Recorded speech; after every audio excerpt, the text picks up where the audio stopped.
All right, so let's get into our practice. A little bit unusual. We'll start quite active today. So coming into a tabletop position, we'll warm up with the bear.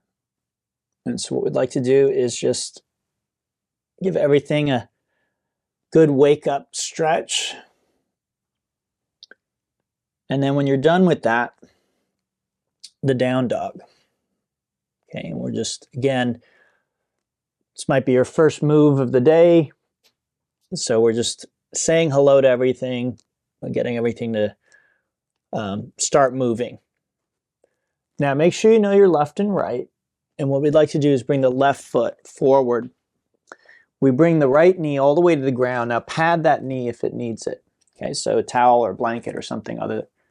And then we'll raise the torso up and back. Okay, now the main thing, so two actions: hips forward, torso up and back. Use blocks if you need them.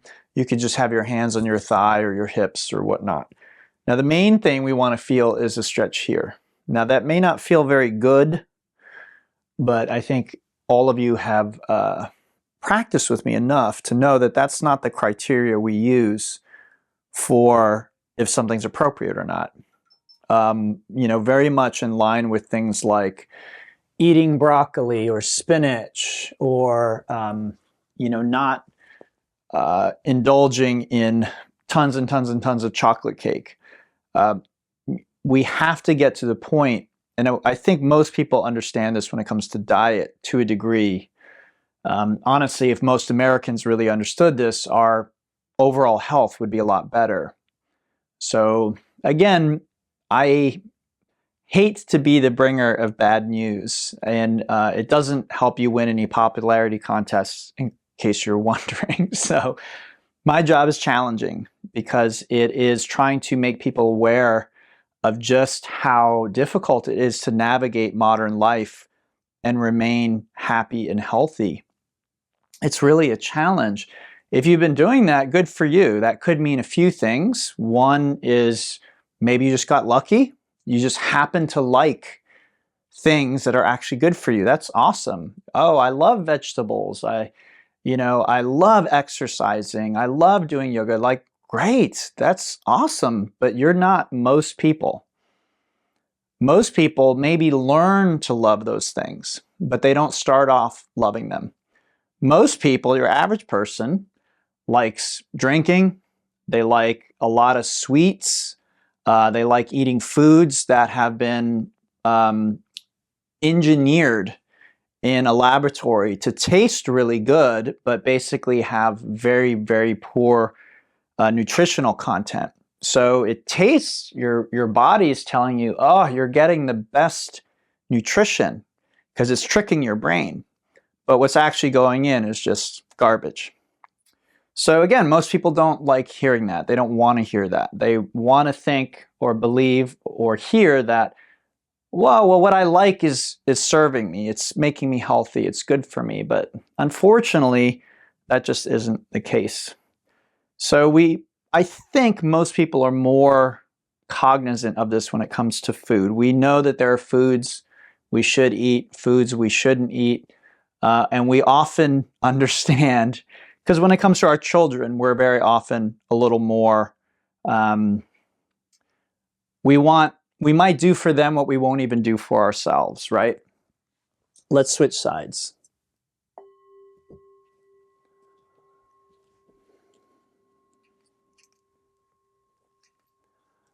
So if we know that lots of sweets is bad for our children, then we will probably try limiting their intake, right? Because we understand, okay, if I just let my kid eat tons of sweets, I see they get hyperactive, they crash afterwards, and there's research coming out about how dangerous sugar is. Like maybe I can't tell them no sugar, but I can limit it, right? So we will often do for others, like our children, what we won't even necessarily do for ourselves. But diet aside, the same is true of movement. So this movement, I don't think I've ever had anybody come to me at the end of class and say, I just love that dragon. That's so great. It was so awesome. You know, I loved it. What they will say, I had a woman just yesterday in class, we were doing the same sequence. So last night, and she was very immobile. And I think she said she was in her 70s. And so her poses didn't look anything like what the rest of us were doing. Her dragon didn't look like this.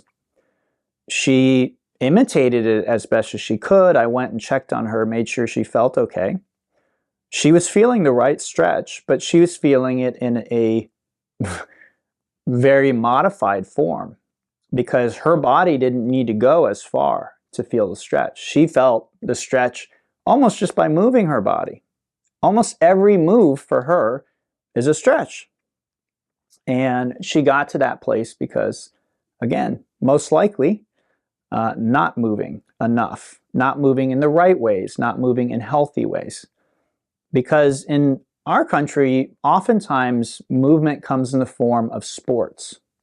Now, there's nothing wrong with sports. Sports can be a lot of fun. They can be healthy movement. But oftentimes, what we're focused on in sports is winning. And I'll just say this as clearly as I can.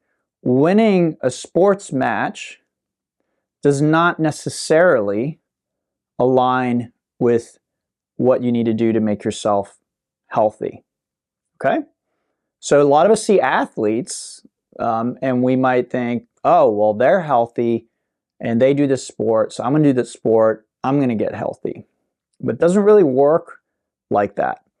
And a lot of times when we're focused on a sport, again, our emphasis, the desire to win overshadows the desire to do what's actually healthy for us.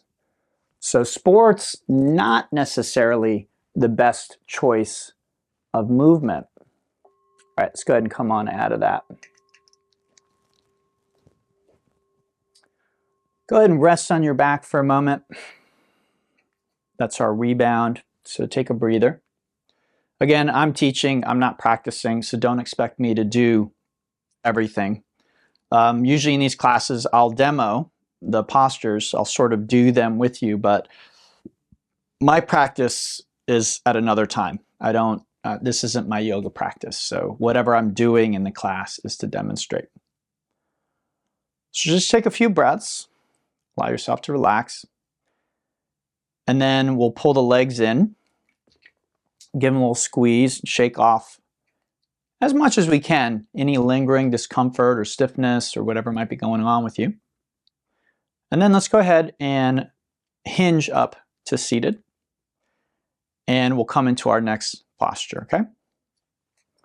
So that was called hyperextension, which is moving the hip backward. It's just one, again, of 6 movements that we have in our hip. It's nothing fancy. It might have felt like hell, or you might have been like, what is he asking us to do?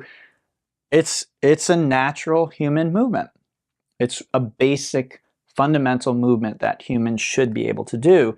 The fact that some of us are in so much pain when we're doing it is an indication of dysfunction.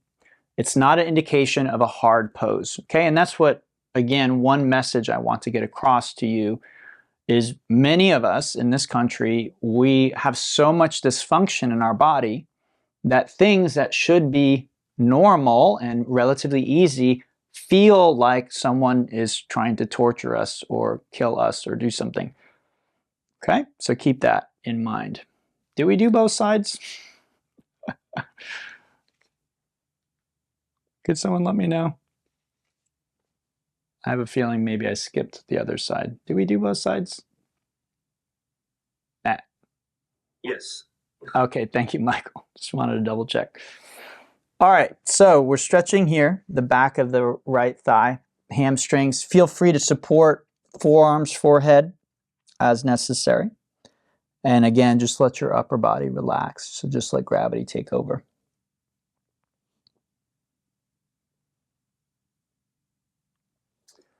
So when it comes to movement, a great way of thinking of sports, Let me see if I can think of an analogy with food.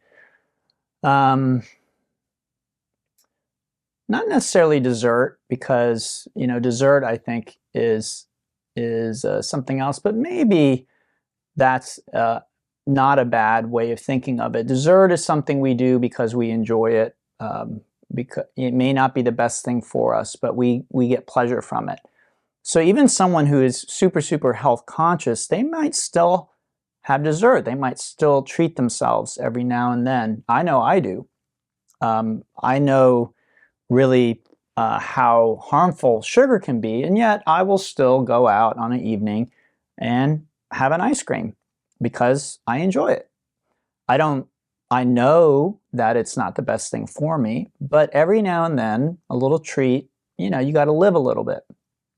So sports, I know, some people are very active in sports, and so, you might be doing it more than just once every now and then. Some people even play their sport every single day. I will say you do want to be aware that it's probably taking a toll on your body. And the reason for that is most sports have a very limited number of movements that you're doing, and you're doing them very repetitively and often very aggressively. And again, because the idea is to win, not to be healthy, you often will overdo things. So that's how movement works. You go from too little use, which is where most of us are, and then you go through a curve of better, and then you start going down the other side of worse, because you're overusing certain things. Let's switch sides.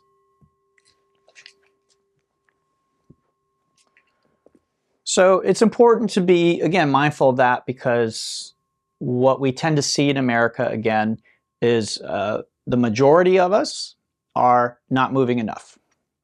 And we're not playing sports, we're on our Xbox, we're watching Netflix, we're sitting at our desk for our work. So we're not moving enough. And then you have this minority who are like gym rats or triathletes or marathon runners, or soccer players, and they, again, may not be doing much the rest of the time, but then they're like super into this one thing, and they're optimizing their movement and their abilities to do this one thing.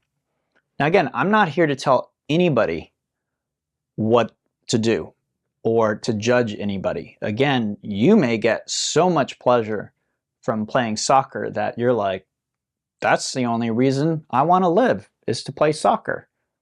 And I'm not here to say that you're wrong or that's a bad idea. What I am here to do is to try and educate you about that level of fanaticism with soccer will likely have effects on your health, negative effects. And this isn't my opinion. This is what we see with sports medicine, that a professional soccer player will have certain health. They may be very healthy in many ways, and yet they might have certain joint problems or other problems that are caused because of the high level of performance that they need to do their sport professionally. So a great way of thinking of this, again, and I've used this before, is a race car. Think of how long your tires last on your car, right? Months, maybe even years, because you're driving at a sane speed, and hopefully you're driving safely. Sports car, you're driving at insane speeds, very aggressively, high performance, just like a soccer player. And their tires wear out in minutes, oftentimes. And they have better tires than you do in many respects. These are tires that are like highly engineered, very expensive, and they're just wearing them out in minutes, okay? Now that applies true for the insides of the car. If you were to look at a high-performance sports car, they're changing out the parts because they're wearing out super fast. Everything is revved way up, okay? So when you're playing a sport competitively, that's essentially what you're doing on some level. Okay, let's go ahead and come on out of that. Go ahead and rest. So again, most of us are not in that camp. And I don't know that anybody here today is in that camp. I'm not assuming so, but I am just trying to give you a general sense of education. It's just worth knowing about this, about movement. So most of us are in the other camp. We're not moving enough. And we are probably avoiding movements and things that quote unquote don't feel good. Because most of us haven't grown up with the proper education about movement, that we should be choosing and doing movements that don't feel good because they are good for us. Again, I don't know about you, but my parents definitely instilled the idea in me at a young age that, oh, you don't like eating this? Well, too bad, because it's good for you. And if you want the treat, the dessert, you're going to have to eat this thing that's actually good for you first. Then you can have the treat. If you don't eat the thing that's actually nutritious, you're not getting the treat at the end of the meal, right? So again, parents are different, you know, people have different ideas, but I think a lot of parents do that with their children. They motivate them to eat what's actually good for them, you know, by withholding the treat at the end. All right, let's go ahead and bring our legs in, give them a little squeeze, shake it out. And then we'll come into, so hinge up and we'll come into tabletop. And then let's do the half frog. So left leg to the left. And we're looking for the stretch in here. The foot can point or flex in any direction. Your hips can be over your left knee, or you can press back toward your heel. Okay, and again, we're looking for a stretch in here. So let me know if you're not getting that. All right, so these are adductors. It's called abduction. Again, you might be in a lot of discomfort doing this, and that could be because these muscles are very tight, again, dysfunctional or weak. It's not an indication that what you're being asked to do is extraordinary or dangerous. I mean, any movement can be dangerous potentially. Okay, so you do need to be careful, but what I want you to understand, and I think most of you do, but what I want you to understand is we're not doing anything extraordinary in this class. You know, honestly, even in the Monday class, I'm sure some of you have come to that class and been like, oh, he's balancing on his hands with his leg behind him. Oh, that's craziness. It's not really. I mean, I'm not in extraordinary physical shape. I'm not. I know, and I say this because I know people who are. Okay, I know people who've taken yoga to its extremes. You might see what I'm doing in the Monday class and be like, oh my God, this guy's nuts. Like, I'm never going to be able to do that. This is insanity. It's really not. I know it might look that way because it's not something you see every day. But I would argue that most people who are in fairly good shape with a little bit of practice, I'm not saying they can just pop right into it, but with a little bit of practice, they can work up to doing most of those things in the class. Why do I say that? Because I've been teaching for decades. I've taught a lot of people in various states of health and life and age and injury. I've taught them to do those things. So it's not a theory that, you know, it's not something that I don't have some experience with. So again, if I can't do certain things, what we often want to do, again, is being, oh, I'm being asked to do something unreasonable, or this is crazy, or no one can do that, or almost no one can do that. But that's not necessarily the case. Because again, if I have students who are coming regularly to class, they're listening to instruction, and you know they're in relatively good health, good shape, then you'd be surprised. I have people in their 60s doing arm balances. I have people with injuries. I have you know, people in all states, men, women, doesn't matter. You know, some people think like, oh, you got to be jacked to balance on your arms and your hands. No, you don't. You really don't. Okay, let's switch sides. And I've taught many people who thought they wouldn't ever be able to do something like that how to do it. Again, very often it's just about knowledge and then practice, applying the right things to strengthen certain areas. So in both classes, my focus is mostly, again, on health, healthy movement, and optimizing that. I'm not somebody who's that interested in contortionism, maybe because I'm not the most flexible person, but I think that's actually good, because I don't know that contortionism is good for anybody, honestly. I don't really have data in either direction. So I would love to talk with, some people who worked for Cirque du Soleil or something like that and did contortionism. How are they in their 40s, 50s, 60s? Are they getting joint replacements, or are their joints healthy? These are questions that I would have. I do have a limited amount of data from yoga. So I've studied with two teachers in particular who both had injuries in their body that really, really kind of affected, like they were actually, I have a little bit of a thing with my back that actually came from a move that I did, not yoga. But they had injuries, probably from yoga. They didn't have a story like, oh, I was moving or I was skiing or something like that. And it actually affects, like, they would actually, like, you could see them be like, oh, I need to stop, or they'd be in a lot of pain. So both of these teachers, quite obsessed with contortionism. So they were really interested in let's get your leg behind your head. Let's get you into a full split. That was sort of their idea.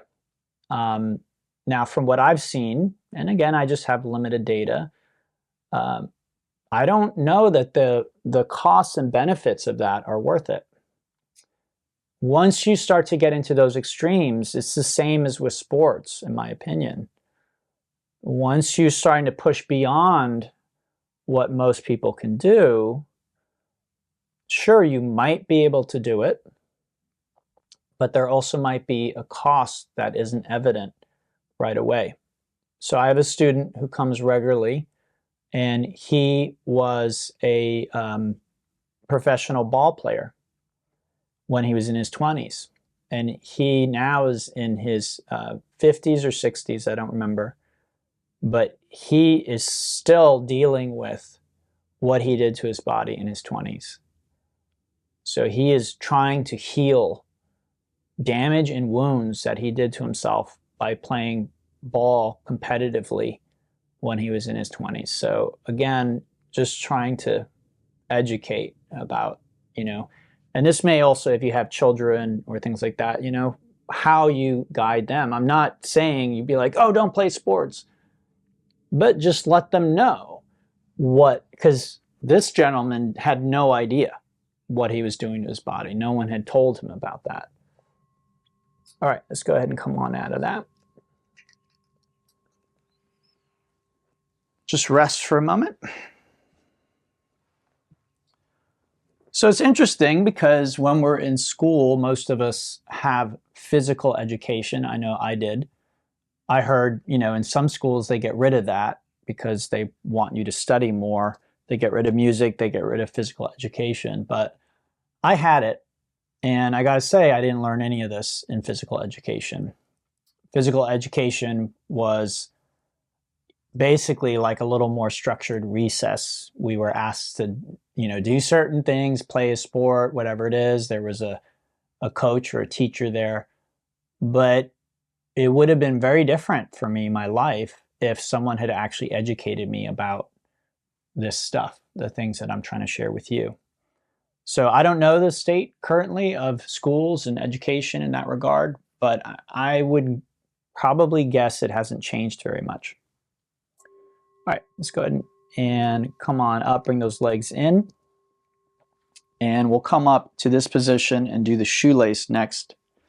So this is shoelace, right leg over the left, and the knees are moving toward the opposite side. So right knee, left side, left knee, right side. Now some people need to do this on their back, so feel free to do that if you need to. Usually that's because you're kind of like being pushed over, like this leg won't come back, something like that, or there's a lot of pain in the ankles or the knees.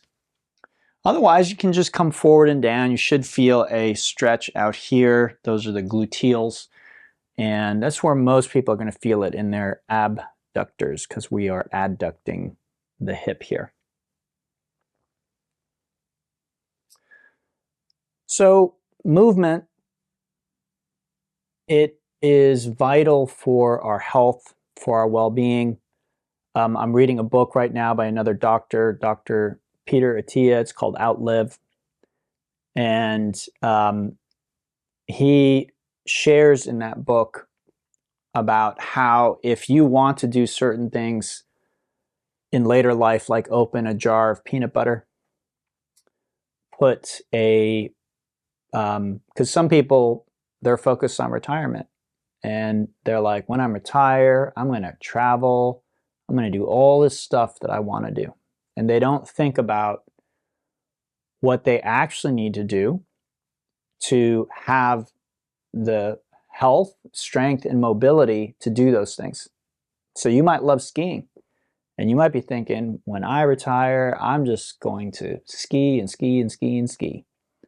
And you're not thinking about the level and the amount of atrophy that happens in the body once you reach certain ages. So Peter's approach, and I'm not saying this is the only way to approach it or that he's right or anything, but he's someone who thinks a lot.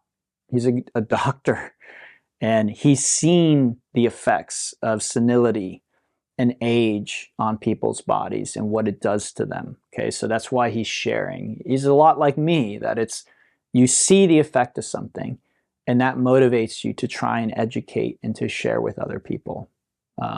So he's very much the same way. And he shares his personal stories in the book, right? What motivated him to write the book and to make the choices that he makes, because he lives what he teaches. I know for a fact that some doctors, they will recommend things to their patients and then they don't do those things themselves. They actually live very unhealthy lifestyles.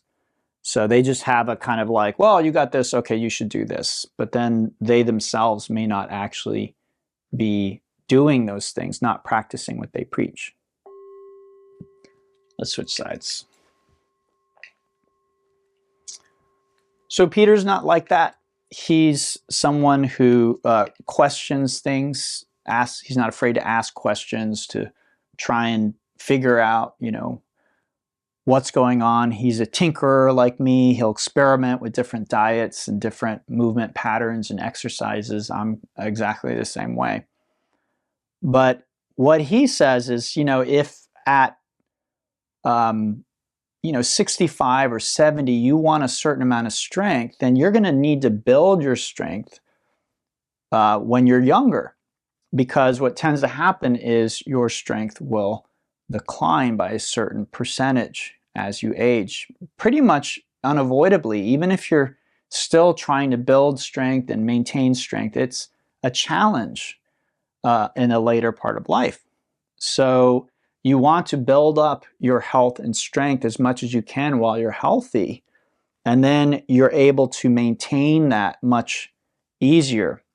So waiting until you have an injury, waiting until you have cancer, waiting until you have heart disease, waiting until you get diabetes, waiting until you get the first signs of dementia, what he calls this is medicine 2.0. This is the system we're in. We wait until we get the diagnosis. Oh, you've got this problem. Or in the examples I was giving, we wait until we can't open the jar of peanut butter to think about grip strength. We wait until, oh, I can't lift this overhead. I need to ask this, young gentleman next to me to help me put this in the overhead compartment. I love to travel, but I can't even lift my own bag into the overhead anymore. Again, we've not been educated. It's not your fault. You're not stupid or ignorant or any of those things. Just no one is talking about this. And I get it, because when I talk about it, I'm not always, again, the most popular person in the room, because a lot of people might feel guilty or ashamed they're not doing more or whatever. And that's not my intention at all. I know how hard these things can be, because I know that there are things in my life I heard, oh, I should do this or that, and I heard it and I didn't do anything about it.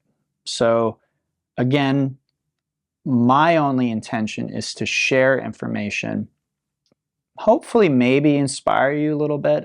I don't know. I don't think that I'm necessarily the most inspiring speaker.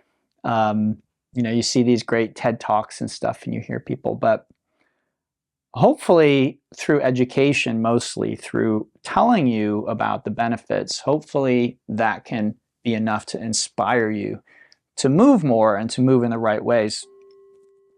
Let's go ahead and come on out of that. Just relax back. So again, I'm not going to say, because it's not true, that most yoga teachers have this in the forefront of their mind, because actually, again, I just don't think that's true. Again, not most coaches or fitness trainers or whatever. A lot of them have other goals because it lines their pockets. A lot of yoga teachers, they are making choices based on what people seem to like and what makes them, quote unquote, feel good.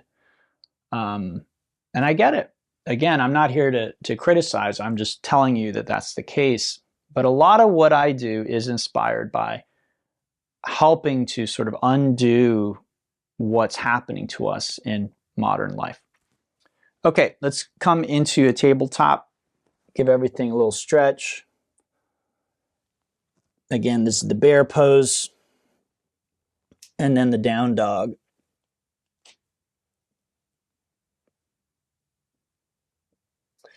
And then we transition to sleeping swan. So now we are looking at what's called external rotation. We want to feel it out here, okay? Make sure your knee and your ankle are happy. And you can stay up on your hands, you come down to your elbows. It really shouldn't matter as long as you're getting the stretch here. So my recommendation is movement. Find people who are encouraging you to move and educating you how you can move for longevity and health. I would do that first. That would be my primary movement. And again, guys, I know this might sound overwhelming and complicated, but I've shared before and I'll share it now. Very simple movement that you can do to improve your health in every metric. This is not my opinion. There's been a study that was done, is walking for 30 minutes daily if you aren't already. That is something that almost everybody can do. It doesn't cost money. It needs to be outside, folks. I'm sorry. I know people love treadmills and stuff, but get outside, open an umbrella, put on some sunscreen, some sunglasses, a sun hat, put on an extra jacket, whatever you need to do, get outside for 30 minutes. Humans did not evolve inside. We're not built for it. We're not designed for it. I get it. Everything we want to do in modern life, everything that makes us money, everything that makes us rich, even dating now is all inside, right? It's like apps and all this kind of stuff. So it's like more and more, there's no incentive to get the heck out of our homes. Everything we want to do is inside. And that's unfortunate because we didn't evolve inside. We evolved out in the elements. And what we find is people who get out, they have a better mood, they're in better health, so many things. So again, you might be like, oh, Doug wants me to, do all this stuff and get with a trainer and just start walking for 30 minutes if you're not already. That is a very good first step. Is that all you need to do? Probably not. Depending on your age, what else you're doing in your life, other factors, we really want to, look at the outcome. How are we in terms of our health and our well-being? And then what do we need to do to get it where we want it to be? So 30 minutes of walking, very powerful. Do not underestimate the power of doing that. So let's say that you're already doing that. What would be the next step? Let's switch sides.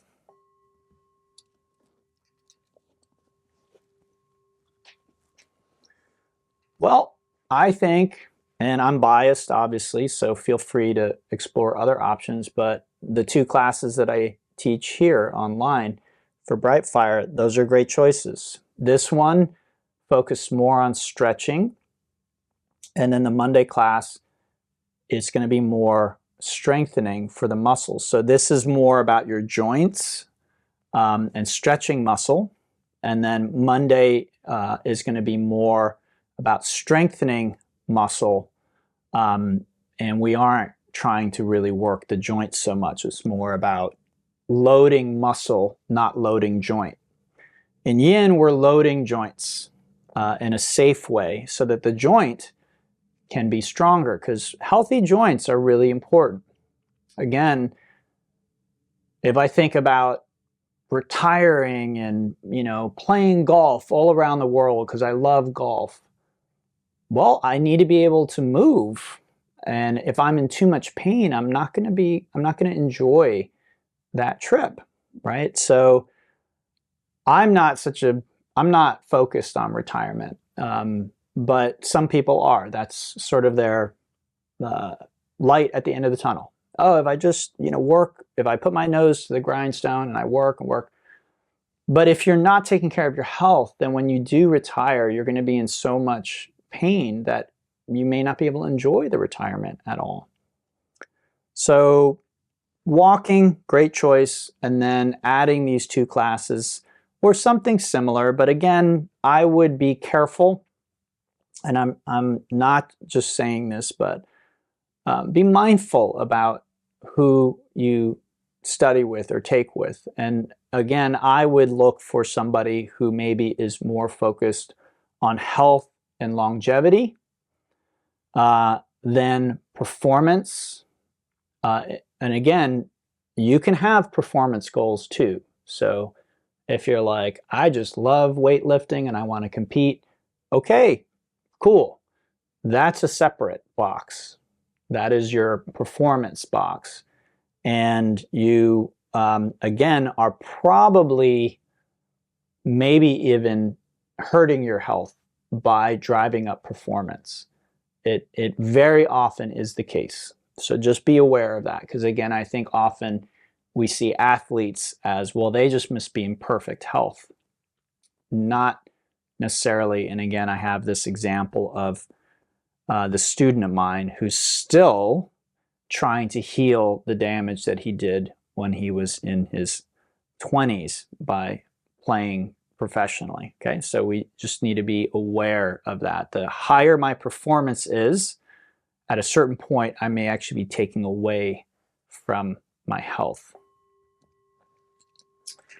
All right, let's rest for a moment. So, walking 30 minutes, great start. And, you may have a good excuse, but I think it's kind of hard to find an excuse that why we can't do that. Second, I would add in these 2 classes. If, again, it's really not your cup of tea, then find something comparable. Find a coach or someone who's teaching toward being really healthy and longevity and maintaining your health. Not, oh, let's get a really cute butt, or let's win the tournament, or something like that. Because again, the goal is different. And I think no matter what, you want health first. You should want, I personally feel, you should want health over winning the match or winning the race, right? What fun is it to win if your health is in the garbage?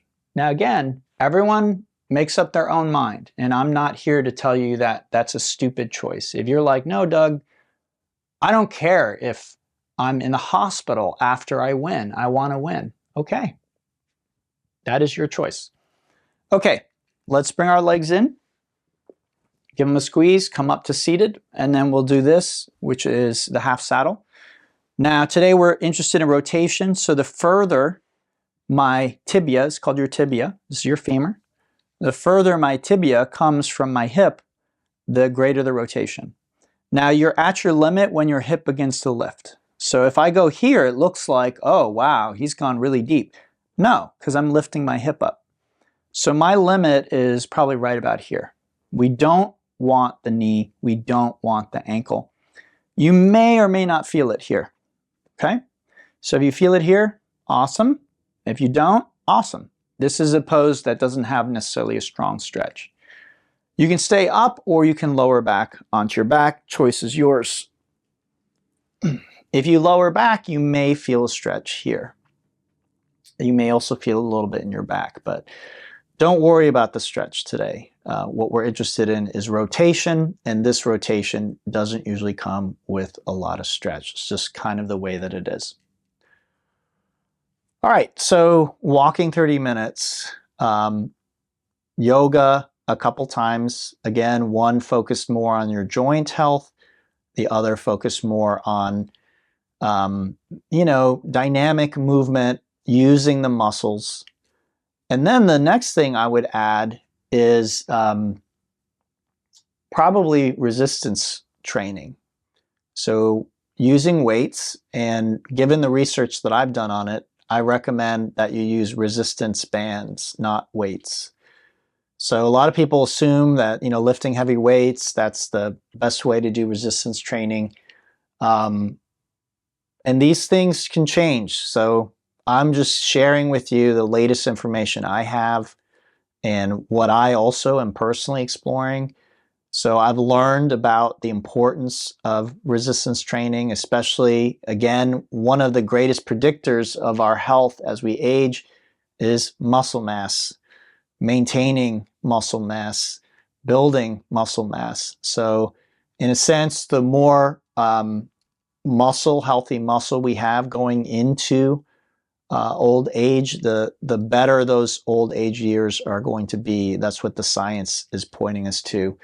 So again, there are various tests for this. Grip strength is a really good one. Again, opening a jar or something like that is a good indicator of grip strength. How long I can hang from a bar, grip strength. So that's an indicator of overall strength, right? Usually people don't have a super strong grip and then, they have really weak abs or something else. Usually it comes as part of the package. So resistance training, and there are various, again, ways you can go about that. You could get a gym membership, go start lifting weights, but my understanding is resistance band training is both safer and more effective. It doesn't require you to buy tons of heavy weights and have a gym in part of your house. Resistance band setup can be very compact. I have one that fits in a small bag that I could take on a plane with me if I wanted to. Very easily. I could take it on a trip if I wanted. All right, let's switch sides. Okay, so half saddle, side 2. And again, we want the tibia away from the hip as much as we can do safely. So resistance training, another way you could do that would be something like CrossFit. I haven't actually tried that myself. I've heard mixed things with CrossFit because sometimes with CrossFit, again, it depends on the gym and the people, the culture of the gym that you're going to, the CrossFit gym. Sometimes they can push a little too hard. So again, you can get this athletic performance approach where more and more and more, let's lift more, let's do more reps, more. Oh, you're doing so great, look, you're doing more. And the problem is that while the human body is amazingly adaptable, like it is incredible how much you can tune and change your body if you put your mind to it, it has a limit. So your body, I don't know what the limit is, but if you just keep adding more and more weight, more and more reps, eventually you will reach your limit and something will snap, something will break. Now, most of us are so far away from that happening that you don't even have to worry about it, okay? Unless you're doing already competitive lifting or something like that. You really don't let that stop you. So again, if you find a good CrossFit gym and you find someone you resonate with, a community you resonate with, not a bad way of beginning to do some resistance training. But for me, I like being self-guided, so I'm doing, again, resistance band training at home on my own for now, and I might change that up. I've actually been curious about trying CrossFit, so I might try and see if I can find a gym that I like. So that would be maybe the next thing that I would add to the mix. And it's not that you need to do all of these things every day. We only do the yoga twice a week, right? One on Monday, one on Friday, and that might be enough for some people. A lot of people like doing yoga 3 to 4 to maybe even 5 times a week. And if you are interested in that, and you're part of this crew here, I do post these classes online, recordings of these classes, so you can use those. On Monday you do the flow class, and then on Tuesday you're like, I want to do some yin. So look up one of my yin classes. There are also other people out there who teach. But again, just be wary of people who are teaching with other goals in mind. My goals are health and spiritual realization. Those are the two things that motivate my teaching. And health, for me, is the foundation of spiritual realization. So if you aren't interested in the spiritual realization part, don't worry. We don't really get there. I might tease it or talk about it a little bit in class from time to time, but that requires a deeper level of dedication, requires meditation and other techniques for that to really pop for most people. So don't worry, you're not going to become spiritually enlightened doing Monday and Friday with me if you're worried about that. All right, let's unwind from that.